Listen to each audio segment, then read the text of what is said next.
Merhaba, ben İdil Elveriş. İstanbul ve Londra'da yerleşik bir arabulucu ve eğiticiyim. Bu kanalda özellikle iş dünyası ve avukatlar için alternatif uyuşmazlık çözüm yöntemleri, arabuluculuk, müzakere gibi konularda dünyada ne tür gelişmeler olduğunu, tartışmalı konuları ele alıyorum. 31 Ocak'ta başlamış olduğum bu videoları her Perşembe günü yayınlıyorum. Bu sefer benimle birlikte çok değerli bir hukukçu meslektaşım bulunuyor. İsmi Michel Kallipetis. Michel benim akıl hocam ve hatta hocam da sayılır. Kendisini arabuluculuk yaparken izleme imkanı buldum.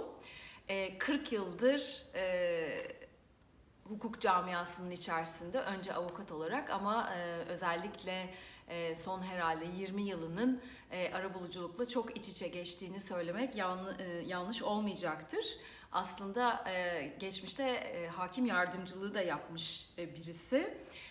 Ancak inanılmaz olan bugüne değin binden fazla olayda taraflarca seçilmiş bir arabulucu olarak görev yapmış olması ve bu görevi de yani 7 farklı ülkede icra etmiş ve baktığınızda bankacılıktan eğlence sektörüne, mirastan spora çok geniş bir uygulama alanı olduğunu görüyorsunuz.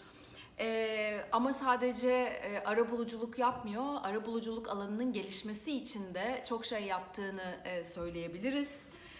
Birçok kurumun başkanlığını, üyeliğini yapmış durumda. Müzakere yarışmalarında hakimlik yaparak gençlerin yetişmesine de katkı sunuyor, yazıyor, ders veriyor. Bunun ötesinde Avrupa Birliği'nin hem etik anlamda hem de diğer anlamdaki alternatif uyuşmazlık çözüm yöntemi belgelerinin oluşturulmasına katkı vermiş birisi. Son olarak da Singapur Konvansiyonu'nun yazılışında görev almış birisi.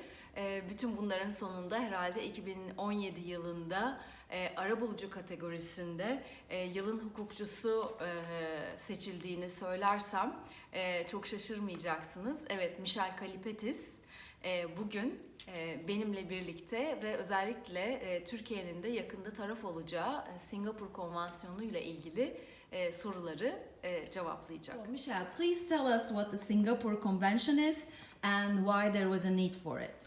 Günaydın.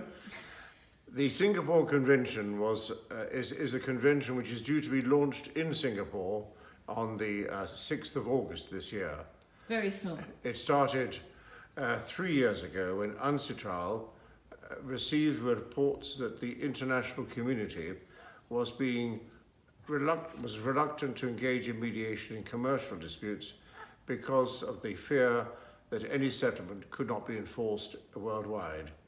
And so UNCITRAL decided to set up a working group which looked into the possibility of having a convention or a model law. There was never agreement about that, to give the same effect to mediated settlements as to arbitral awards, which are enforceable, of course, under the New York Convention.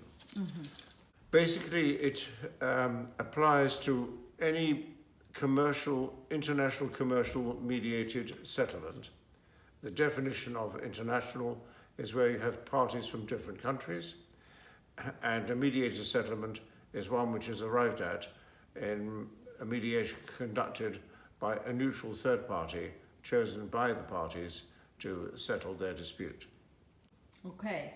So what is the provision for enforcement of signed settlement agreements? How is this going to happen?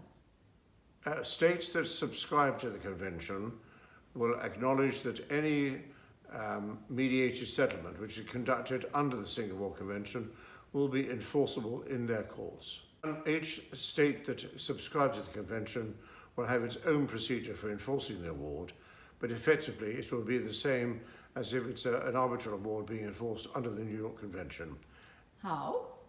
Because the states that subscribe to the convention will enforce it in their courts in the same way as courts of UK, for example, enforce arbitral awards which have been made subject to the New York Convention, and therefore the limited right to challenge any award under the New York Convention is replicated in the Singapore Convention for mediation. I suspect that each country will have its own particular method of enforcement, but as I say, it'll be the same as with the New York Convention for arbitral awards. You lodge the award at court, and then it can be enforced as if it was an order of the court itself. Okay. You've been to Turkey, you have trained Turkish lawyers, so what do you think will be the challenges for Turkey in subscribing to this agreement and enforcing these mediation settlement agreements? Two things. I think that, first of all, Turkish mediators, as with any other mediator in the world, will have to be alive to the potential difficulties that the convention could create. In order to arrive at a compromise between those people who are trying to insist on every defense being made available as if it was a court proceeding, and a mediation which most parties settle all the disputes, including enforcement themselves, we had to compromise on the challenges that you can make. Article 5, sections 1E and F, which provide for challenges to an arbitral award. Mm-hmm. And if you look at them, they are difficult to overcome. First of all, there has to be an independent assessment. Secondly, it's got to be a reasonable challenge. And thirdly, and most importantly, the action complained of has to be demonstrated by the complaining party that but for that action they would not have entered the settlement. Mm-hmm. Which, bearing in mind we're dealing with international commercial disputes where both sides are represented by teams of lawyers and experts, the likelihood of anybody being able to persuade any reasonable court that but for the perceived bias of the mediator or the failure to disclose something, they wouldn't have given consent to the agreement. The whole purpose of having lawyers there is, of course, to advise their clients, and if the lawyers get it wrong, then they're the first line of call for the purposes of any suit or complaint. Mainly, it was to guard against what they call settler's remorse.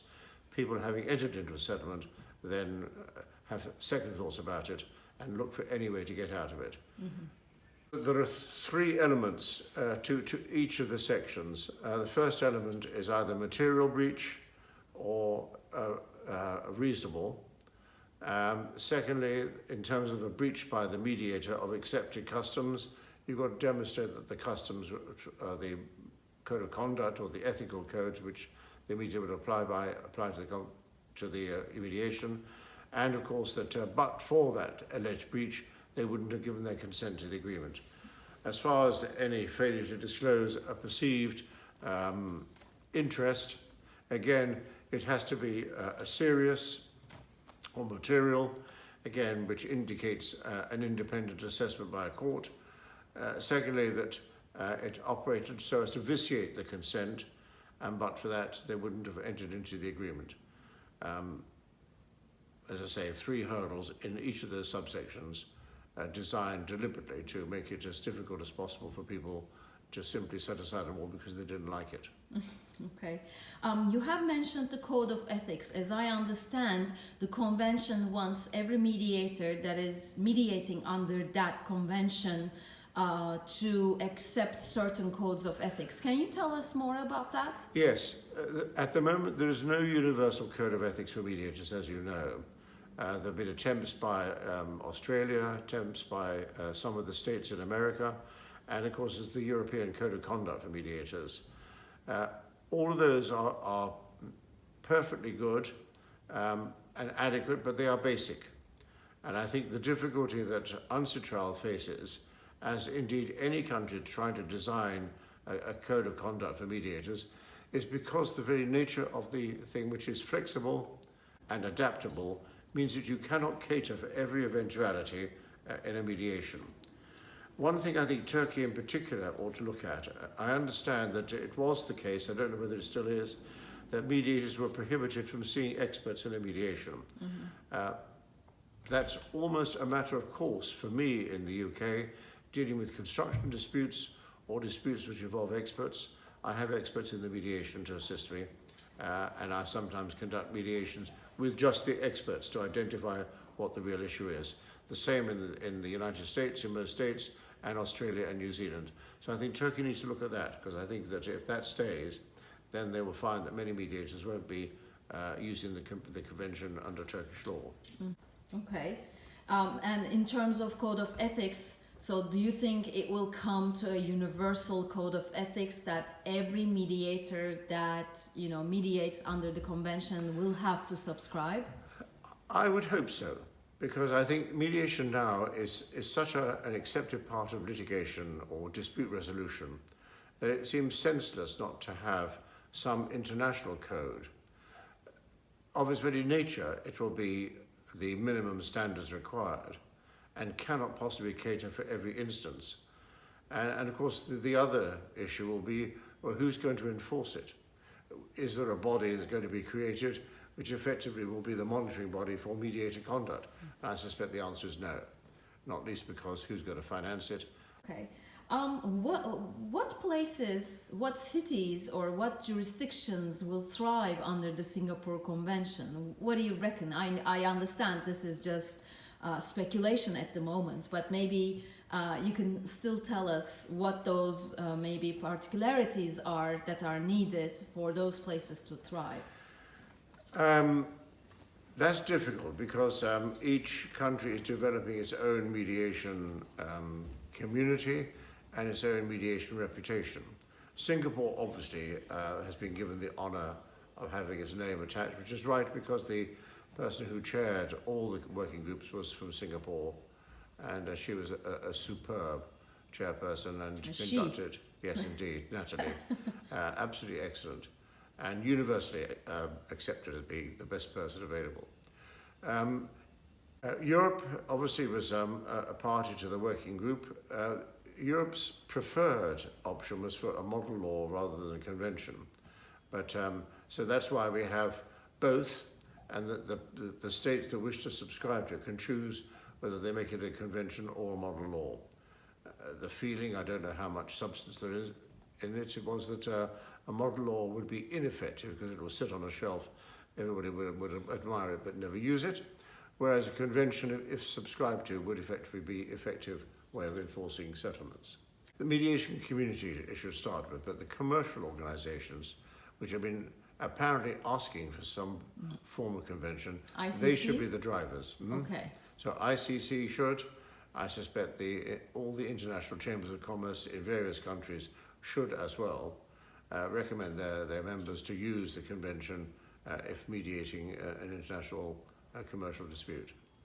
Thank you. I think this concludes our interview, unless you want to have a few words to say more about Turkey or in general about mediation. Well, can I say how much I did enjoy my trips to Istanbul and also to Gaziantep in the south. I found Turkish people generally the most welcoming and delightful people to be with. And that coming from somebody with an obvious Greek name gives me great delight. Also, I think that the Turkish mediators that I met are far more in tune with mediation than, dare I say, the Greek mediators I met. I mean, there are exceptions to that, obviously. But generally speaking, I found that the Turkish lawyers were much more welcoming of the idea of mediating settlements than some countries I've been to. Okay, Michel Kallipetis, thank you very much. It's a great pleasure. Thank you. Bu haftalıkta bu kadar. Beni dinlediğiniz için çok teşekkür ediyorum. Her zamanki gibi bana idilelveris@adristanbul adresinden ulaşabilirsiniz. Haftaya görüşmek üzere.